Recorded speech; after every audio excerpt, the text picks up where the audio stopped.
The fuel pump is the heart of a diesel engine. It ensures that the right amount of fuel is injected into the combustion chamber at the right moment. The fuel delivered by the fuel pump passes through high-pressure pipes to the fuel valves. The high temperature in the combustion chamber, due to compression of the air, ensures self-ignition of the finely atomized fuel. Here you see, in slow motion, the process of combustion in an RTA diesel engine.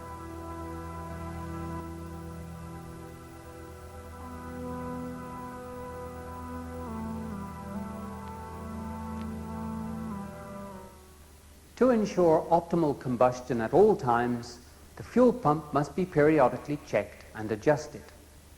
This film is intended to show you how the Sulzer valve-controlled pump works and to show you how it should be checked and adjusted.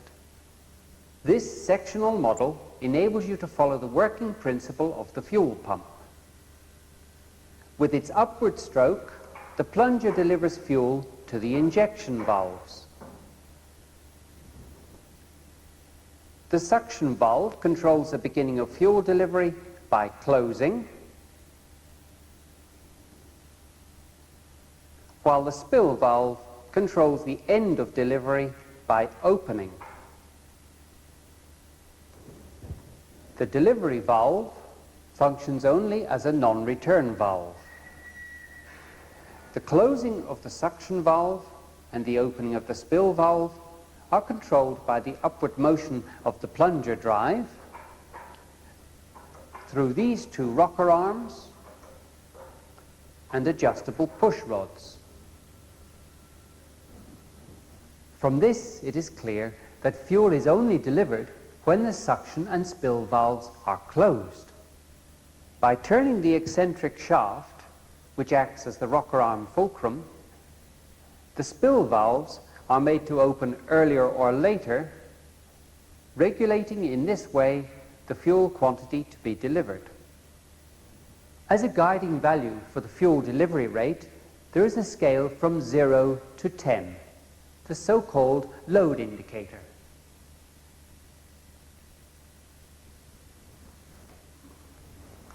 You'll find all the instructions you need for checking and adjusting the fuel pump in the maintenance manual. At the beginning of the working sheets, you will always find a list of the tools with the appropriate code numbers. From the code numbers, you can find the corresponding tools in the maintenance manual. Always look up carefully in the maintenance manual the instructions given in the course of this film. Always use the correct tools, and always ensure cleanliness when assembling. The necessary adjustments may be found in the acceptance report under Setting Table, Sheet A. The fuel pump must be adjusted only to the values taken from the setting table, namely the load indicator position, the idle stroke A, that is the plunger movement from the base circle of the fuel cam till the suction valve closes, beginning of delivery, that is the crank angle in degrees before or after top dead center when the suction valve closes, the total stroke B, that is the plunger movement from the base circle of the fuel cam till the spill valve opens, end of delivery, that is the crank angle in degrees after top dead center when the spill valve opens. The effective delivery stroke is arrived at by subtracting the idle stroke A from the total stroke B, while the delivery angle is the sum of, or the difference between, the crank angles at beginning and end of delivery. Before starting to check or adjust the fuel pump, the following preparations must be made.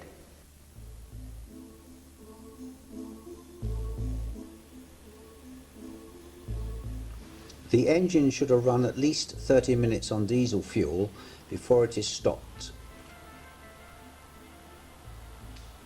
Follow carefully the shutting down instructions stated in the operation manual.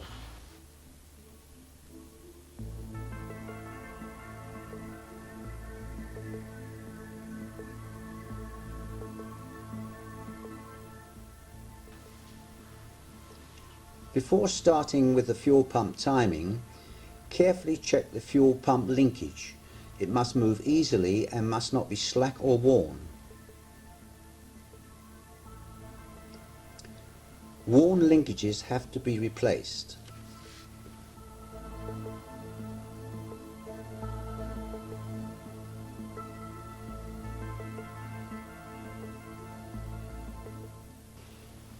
With the help of this distance sleeve, the VIT linkage is fixed in position 0.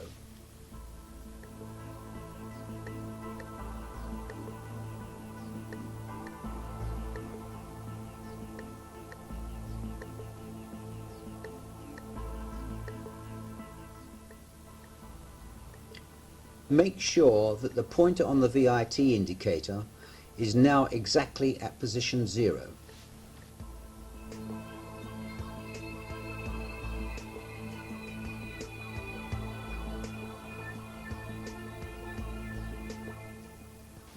After closing the starting air shutoff valve and opening the indicator cocks, work can be started on the fuel pump.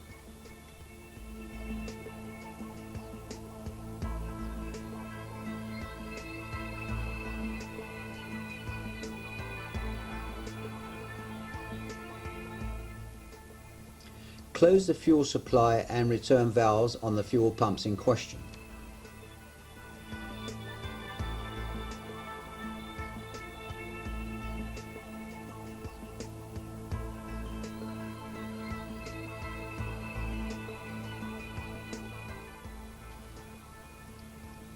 By removing these two screw plugs, the remaining fuel is drained off from the pump block.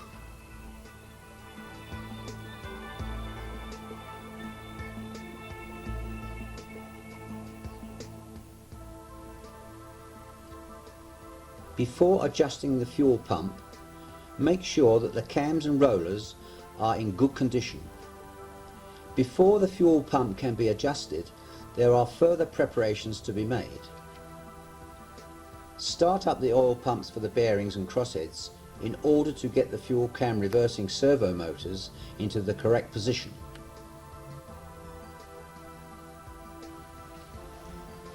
Set the run stop lever 5.07 on the local manoeuvring stand to running position.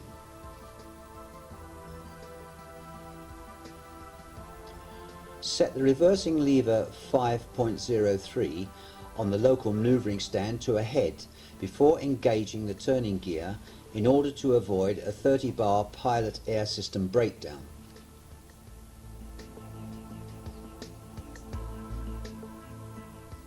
Check the red pin on all valve groups D below the fuel pump cages. They must protrude.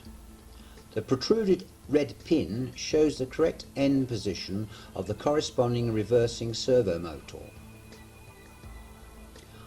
On the control air supply unit A, the control air shutoff valves are closed, and then the system must be vented with the drain valves located on these two bottles.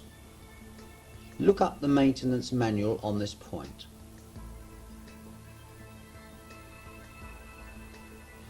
After the reversing lever 5.03 has been set to ahead, the turning gear can be engaged.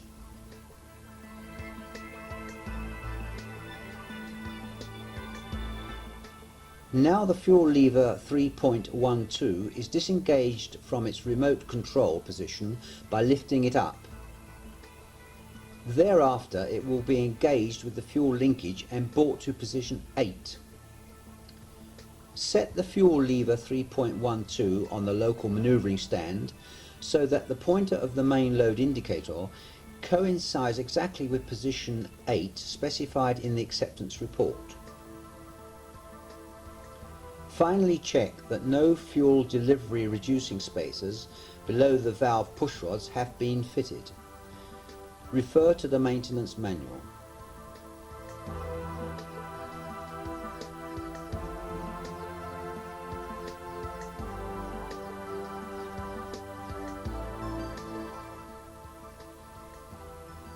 First, the stagnation pressure control valve is dismantled.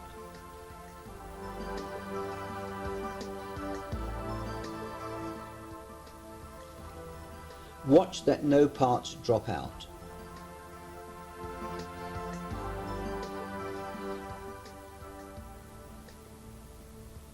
All internal parts of the stagnation pressure control valve are now carefully inspected.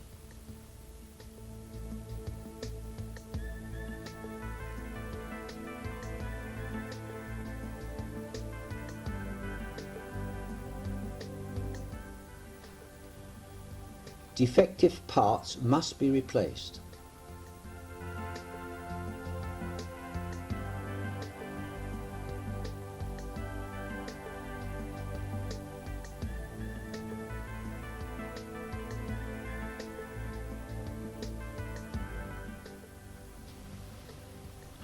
After slackening these Allen screws crosswise, the tree valve covers are removed.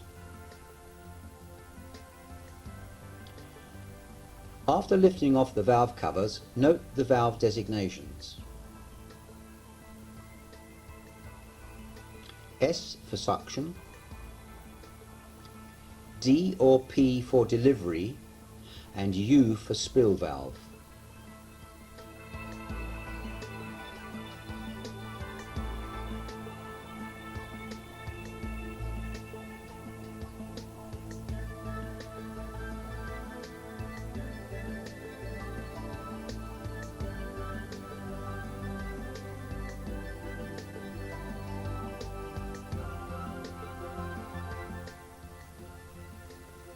After removing the springs, the 3 pressure bushes are released.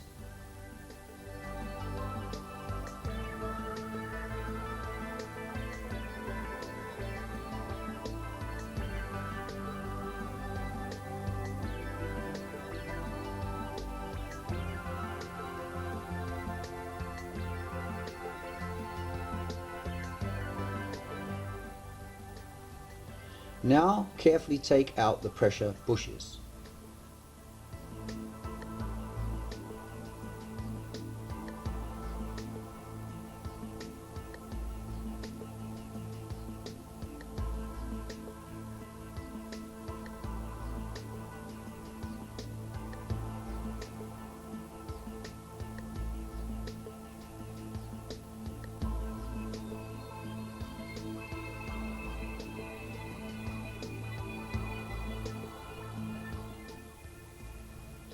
The valves are taken out with the help of this withdrawing device. Consult the maintenance manual again.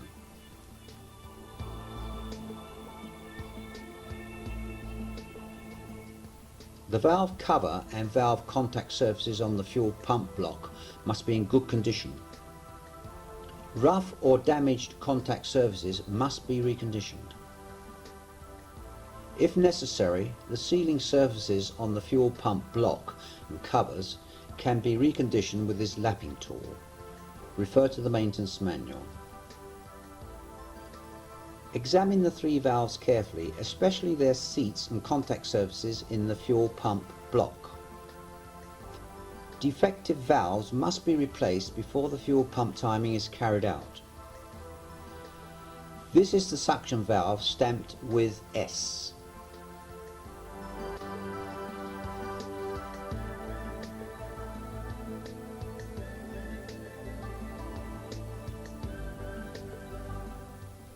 This one is a delivery valve stamped with D or P.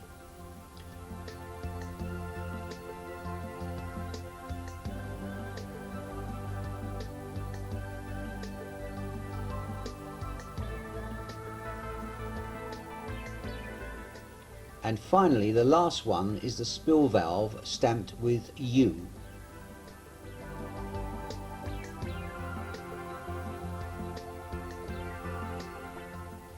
After cleaning the fuel pump block thoroughly, the suction and spill valves are rinsed in clean diesel oil and refitted without their springs.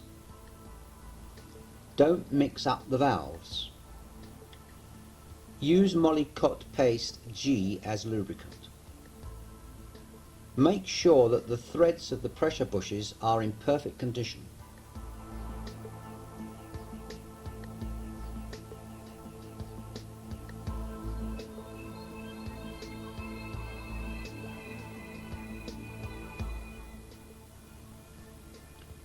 After the pressure bushes have been hand tightened, their position is marked with a felt tip pen.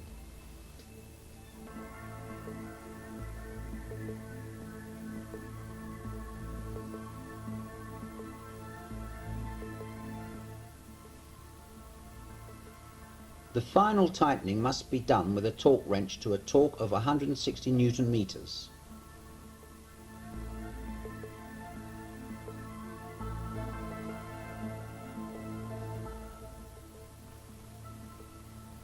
Ascertain that the pressure bushes have been turned by an angle of 25 degrees from the reference mark made previously.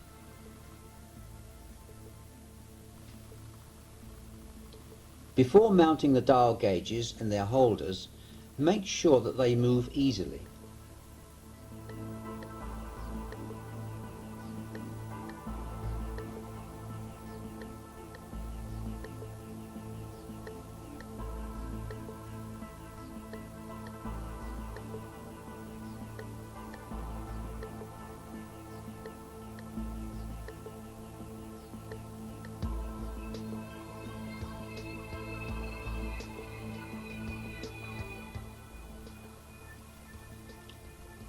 When fitting the dial gauge above the plunger, make sure that it has enough stroke left to reach the cam peak position.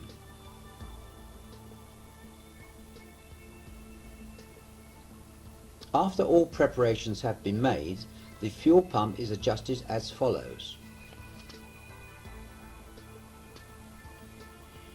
The engine is turned until the plunger reaches its highest position. The dial gauge above the plunger may also be used to indicate this.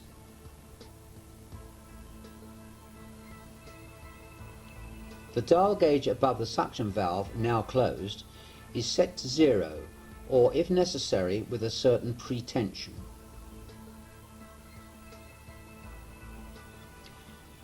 Do not alter this adjustment. Look up in the maintenance manual on this point.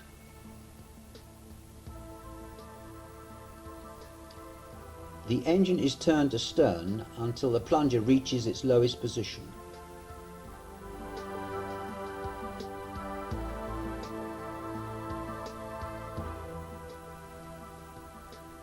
Check whether the roller is on the base circle of the cam.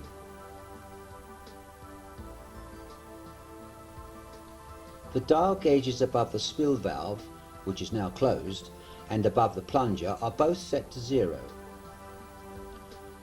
Also here, if necessary, with a certain pretension.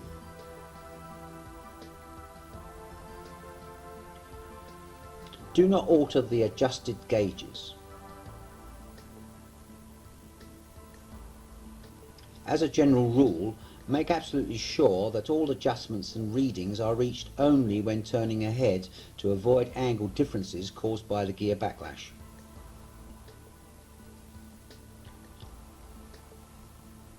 The engine is turned ahead until the dial gauge above the plunger shows the amount of the idler stroke A specified in the acceptance report.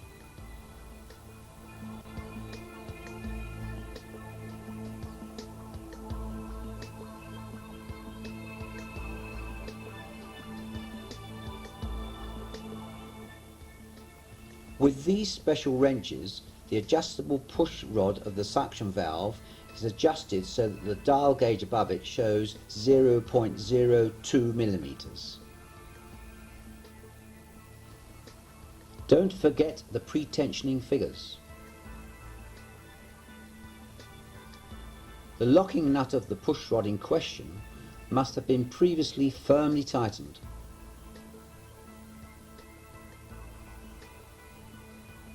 On the flywheel graduations, check the corresponding crank angle for the beginning of delivery and compare it with the angle stated in the acceptance report.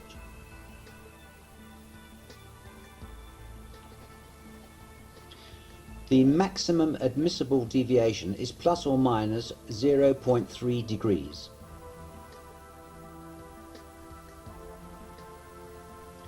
The engine is turned ahead further until the dial gauge above the plunger shows the value of the total stroke B specified in the acceptance report.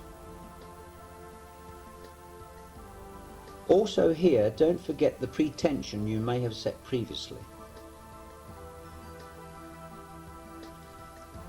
The dial gauge over the suction valve must now indicate 0.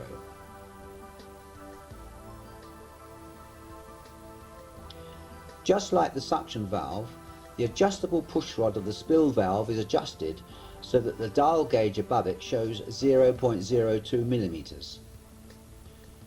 Don't forget the pre-tensioning figures.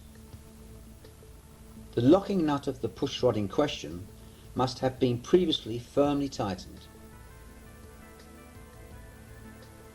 Finally, the corresponding angle for the end of delivery is read off on the flywheel and compared with the acceptance report. Look up the maintenance manual.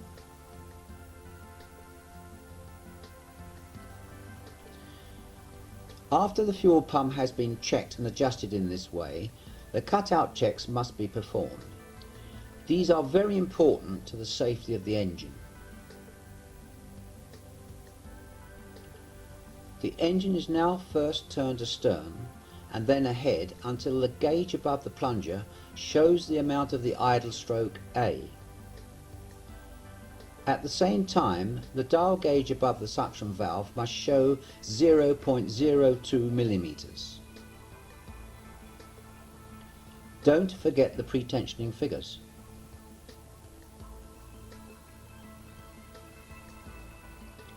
At the first cutout check, it must be ascertained how much the spill valve is lifted when the suction valve is just closing and the load indicator is set to 0. This amount can be read off on the dial gauge above the spill valve and must be compared with the value quoted in the acceptance report. Only a small discrepancy is allowed, and it should never be less than 0.8 millimeters. While the pointer on the load indicator is at 0, check whether the pointer on the adjusting plate on the engine is also at 0. Only a small discrepancy is allowed. Set the fuel lever on the local manoeuvring stand so that the pointer of the load indicator points again to position 8. The engine is turned ahead until the roller reaches the highest position. Now the manual cutout on the fuel pump can be checked.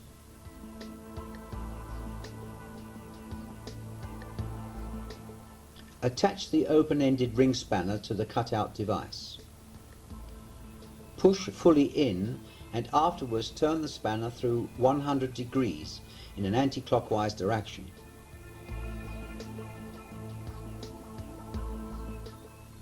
There must be a clearance of about 2 millimeters between the roller and the fuel cam peak. Look up the maintenance manual on this point. After this check, the pump is cut in again.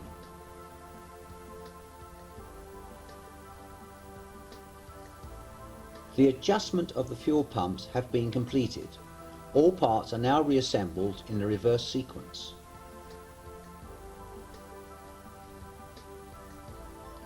All internal pump parts have been rinsed with clean paraffin or kerosene or diesel oil.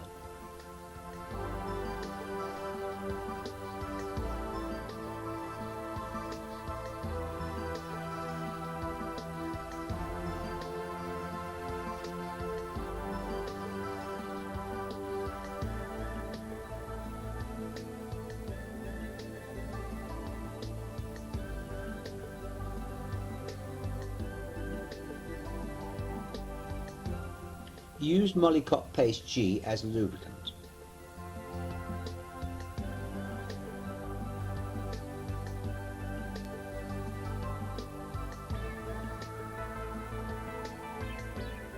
Also, this pressure bush must be first hand tightened, then its position marked with a felt tip pen.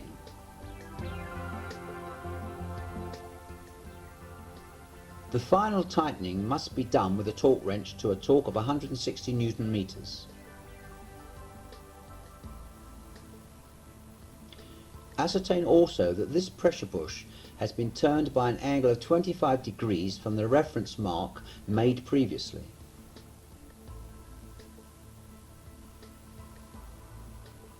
Don't forget the springs when reassembling.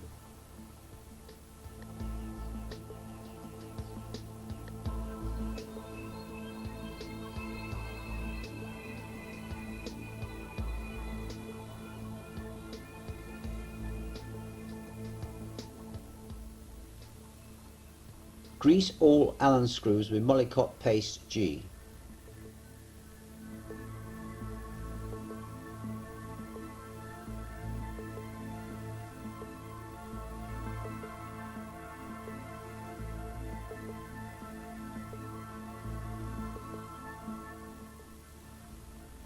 Check the contact surfaces on the fuel pump bodies and covers once again.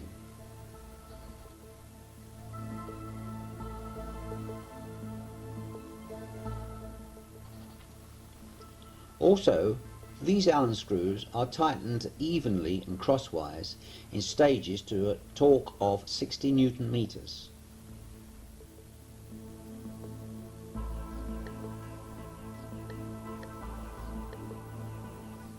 After carefully adjusting and checking the fuel pumps, all operations carried out in the course of the preparations must be restored to the previous state. Restore the variable injection timing mechanism to its original state.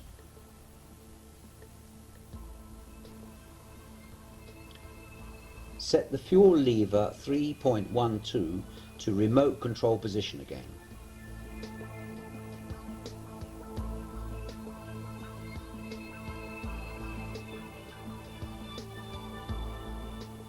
Put the pneumatic system under pressure again.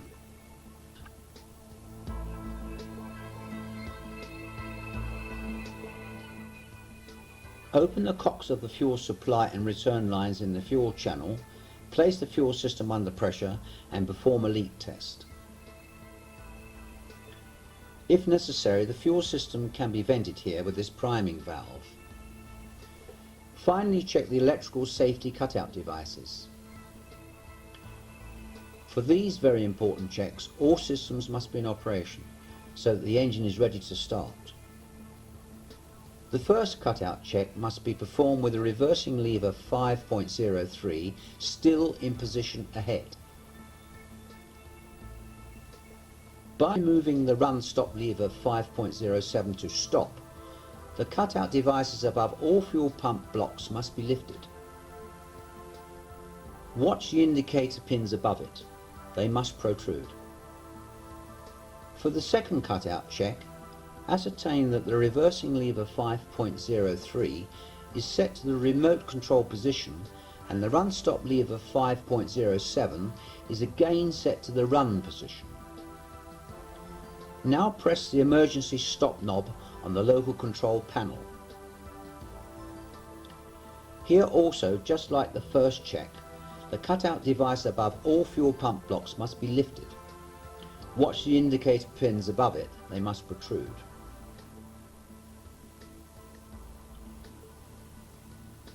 Reset by pressing the emergency stop reset knob.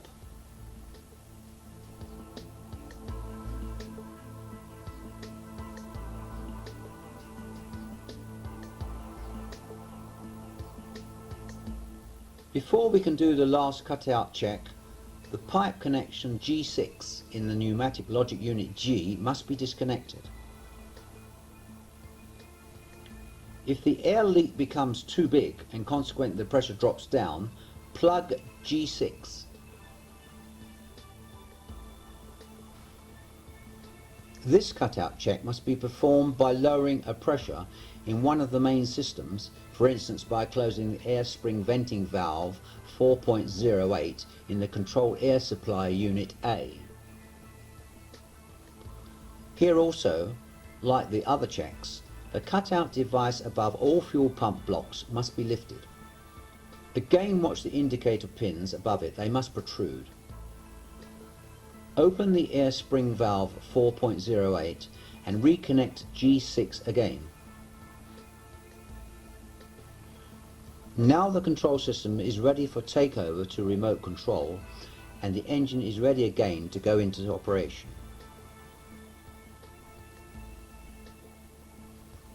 Before starting the engine, follow all instructions in the operating manual stated under preparations before taking into service.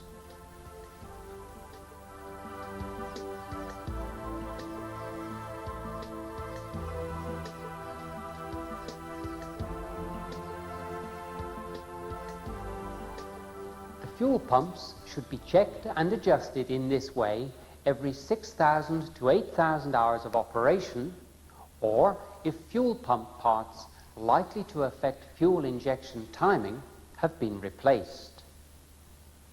It is absolutely forbidden to adjust the fuel pump during operation by altering the push rod length.